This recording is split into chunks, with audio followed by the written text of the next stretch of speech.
കണ്ണൂരിൽ മാടായി കോളേജ് നിയമനത്തിൽ M K Raghavan എംപിയുടെ നിലപാടിൽ കണ്ണൂർ DCCക്ക് കടുത്ത അതൃപ്തി എന്നൊരു വാർത്ത വരുന്നു. നിയമനത്തിൽ വീഴ്ചയുണ്ടായി എന്ന് KPCC പ്രസിഡന്റിനെ DCC നിലപാട് അറിയിച്ചിട്ടുണ്ട്.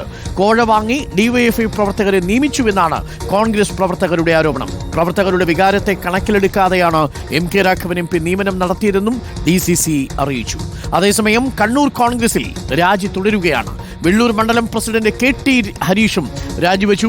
അർജുൻ കല്യാട് ചേരുന്നു കൂടുതൽ വിവരങ്ങളുമായി. അർജുൻ, ഓരോ മണിക്കൂർ കഴിയുന്തോറും വീഴുന്ന വിക്കറ്റുകളുടെ എണ്ണം കൂടുതലാണ്. വെള്ളൂർ മണ്ഡലം പ്രസിഡന്റ് KT ഹരീഷും രാജിവെച്ചിരിക്കുന്നു. DCC പ്രസിഡന്റ് തന്റെ അതൃപ്തി KPCC അറിയിക്കുകയും ചെയ്തിട്ടുണ്ട്.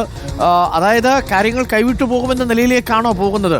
മാത്രമല്ല, നിയമനത്തിൽ വീഴ്ച സംഭവിച്ചിട്ടുണ്ട് എന്ന് പറയുമ്പോൾ അത് എം കെ രാഘവനെതിരെ DCC നിലപാട് അറിയിച്ചു എന്ന ആംഗിളിലേക്ക് മാറുകയാണല്ലേ അർജുൻ? തീർച്ചയായിട്ടും. അതായത് ഈ മാടായി കോളേജിലെ നിയമനവുമായി ബന്ധപ്പെട്ടുകൊണ്ട് ഈ DCC നേതൃത്വത്തിന് കടുത്ത അതൃപ്തിയുണ്ട്. കാരണം ആദ്യ ദിവസം, അതായത് ഈ പ്രതിഷേധമുണ്ടായ ആദ്യഘട്ടത്തിൽ തന്നെ DCC നേതൃത്വം ഇതൊരു പരസ്യ പ്രതിഷേധത്തിലേക്കോ രാജിയിലേക്കോ ഒന്നും തന്നെ പോവാതെ ഒരു സമവായ ചർച്ചത്തിലൂടെ കാര്യങ്ങൾ ഒരു മയത്തിൽ കൈകാര്യം ചെയ്തു വരികയായിരുന്നു. ആ ഘട്ടത്തിലാണ് തൊട്ടടുത്ത ദിവസം രാവിലെ ഈ ചർച്ചകൾ നടന്ന് അത് പരിഹരിക്കാനുള്ള നടപടികൾ DCC ആരംഭിച്ച ആ ഘട്ടത്തിലാണ് ഇത്തരത്തിൽ ഈ നിയമനത്തിന് ഈ ഭരണസമിതി എം കെ രാഘവൻ ചെയർമാനായിട്ടുള്ള ഭരണസമിതി അംഗീകാരം നൽകുന്നത്.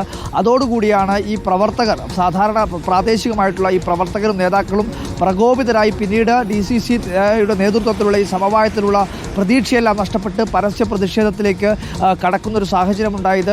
ആ കാര്യത്തിലാണ് ഇപ്പോൾ DCCക്ക് കടുത്ത അതൃപ്തിയുള്ളത്.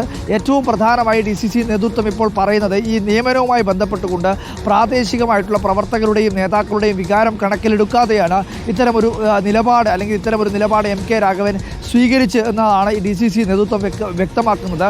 കഴിഞ്ഞ ദിവസം കണ്ണൂരിലുണ്ടായിരുന്ന KPCC പ്രസിഡന്റ് K സുധാകരനെ ഈ വിഷയങ്ങളെപ്പറ്റി കാര്യങ്ങൾ ധരിപ്പിച്ചിട്ടുണ്ട്. അതിനുശേഷവും ഇത്തരത്തിൽ ഈ നിയമന അംഗീകാരം നൽകിയിട്ടുള്ള ഭരണസമിതി മുന്നോട്ട് പോയതോടുകൂടി അക്കാര്യം ഉൾപ്പെടെ, അതായത് സമവായ ചർച്ച നടക്കുന്നതിനിടെ തിടുക്കപ്പെട്ട് നടത്തിയിട്ടുള്ള ഈ നിയമനത്തിൽ ഒരു അതൃപ്തിയുണ്ട് എന്നുള്ള കാര്യം KPCC പ്രസിഡന്റിനെ പിന്നീട് DCC നേതൃത്വം അറിയിക്കുകയും ചെയ്തിട്ടുണ്ട്. ഏതായാലും ഈ വിഷയം, മാടായി കോളേജിലെ നിയമനവുമായി ബന്ധപ്പെട്ടുകൊണ്ട് എം കെ രാഘവൻ MPക്കെതിരായിട്ടുള്ള ഒരു നിലപാട്, ഒരു കടുത്ത അതൃപ്തി, ഇതെല്ലാം തന്നെ കണ്ണൂർ കോൺഗ്രസിൽ പുകഞ്ഞുകൊണ്ടേയിരിക്കുകയാണ്. ഇതിൻ്റെ ഭാഗമായിട്ടുള്ള ഈ രാജി, നേതാക്കളുടെ ഉൾപ്പെടെ കൂട്ടരാജി കണ്ണൂർ കോൺഗ്രസിൽ തുടർന്നുകൊണ്ടേയിരിക്കുന്നു. അല്പസമയം മുമ്പ് നമുക്ക് മനസ്സിലാക്കാൻ വേണ്ടി കഴിഞ്ഞത് വെള്ളൂർ മണ്ഡലം പ്രസിഡന്റായിട്ടുള്ള ഹരീഷ് വിക്കറ്റുകൾ വീണുകൊണ്ടിരിക്കുന്നു. അത് തടയാനുള്ള തീരുമാനം ഉണ്ടാവണം. അതല്ലെങ്കിൽ വീണ്ടും പ്രതിഷേധങ്ങൾ ഇങ്ങനെ തുടരും. KPCC ഇടപെട്ട് ഇക്കാര്യത്തിൽ എന്താണ് എന്നുള്ളതിൻ്റെ ഒരു നിലപാട് അറിയിക്കുക. എം കെ രാഘവന്റെ ബന്ധുവിനെയാണ്, അല്ലെങ്കിൽ അദ്ദേഹവുമായി ബന്ധപ്പെട്ട ഒരാളെയാണ് നിയമിച്ചിരിക്കുന്നത്. അദ്ദേഹം DYFIയുടെ പ്രവർത്തകനാണ് എന്നതാണ് കോൺഗ്രസിന്റെ കമ്മിറ്റികളെയും യൂത്ത് കോൺഗ്രസിനെയും ചൊടിപ്പിച്ചിരിക്കുന്നതും. DCC എന്തായാലും അതൃപ്തി അറിയിച്ചിട്ടുണ്ട്. Thank you Arjun.